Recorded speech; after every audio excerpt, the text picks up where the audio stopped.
దేవుని పరిశుద్ధ నామమునకు మహిమ కలుగునుగాక. ప్రియులారా, ప్రభునామన మీ అందరికీ వందనాలు తెలియజేస్తూ ఉన్నాను. దేవుని వాక్యాన్ని ధ్యానిందాము. ద్వితీయోపదేశ కాండము 31వ అధ్యాయము 5వ వచనం. నేను మీకు ఆజ్ఞాపించిన దానంతటిని బట్టి మీరు వారికి చెయ్యనట్లు యెహోవా నీ చేతికి వారిని అప్పగించును. నిబ్బరము కలిగి ధైర్యముగా నుండుడి, భయపడకుడి, వారిని చూసి దిగులు పడకుడి.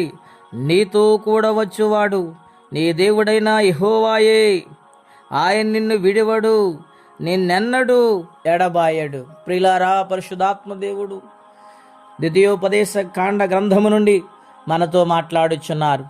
ఇశ్రాయేలు ప్రజల ప్రయాణము జరుగుతూ ఉన్నది. మోషే గారు మాట్లాడుతూ ఉన్నారు. మీరు భయపడవలసిన పని లేదు.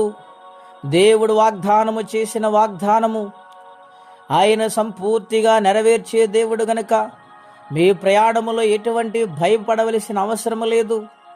మీరు దిగులు పడవలసిన పని లేదు. మీతో బయలుదేరి వస్తున్నవాడు మీ దేవుడైన యెహోవాయే అని గొప్ప ధైర్యాన్ని ఇశ్రాయేలు ప్రజలకు ఆయన ఇస్తూ ఉన్నాడు.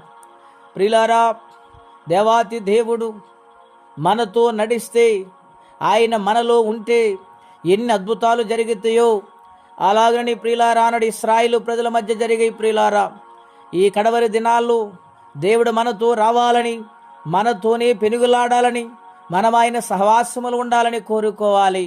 ఎందుకంటే ఈ లోకము శాశ్వతమైనది కాదు. ఈ లోకములో ఉన్నవన్నీ నేత్రాశ, శరీరాశ, జీవడంబము. ఇవి లోకం వరకే మాత్రమే గాని ఇవి ఎప్పుడు కూడా మన వెంట రావు. గనుక అది గుర్తించి మనతో దేవుని యొక్క సన్నిధి రావాలని ఎల్లప్పుడూ కోరుకునే వారిగా ఉండాలి ప్రియులారా.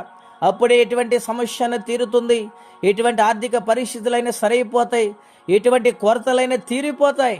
గనుక వస్తున్నవాడు మనుష్యులు కాదు, దేవుడే.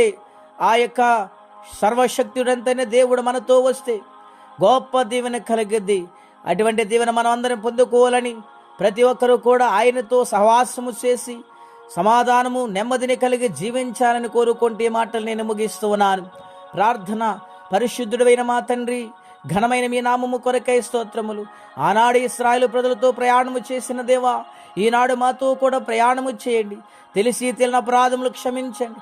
ఎవరే కష్టములు, బాధలు, ఇబ్బందులు ఉన్నారు వారికి మీ సహాయమును పంపించండి. మీరు ఆదుకోండి, ఆదరించండి, ధైర్యపరచండి. మీ కృపాసన్నిధితోడు గుంచమని, ఈ దినము దీవెనకరంగా మార్చమని యేసుక్రీస్తు వారి పుణ్యనామమున ప్రార్థించి స్తుతించి వేడుచున్నాము తండ్రి. ఆమెన్. దేవుడు దీవించును గాక. ఆమెన్.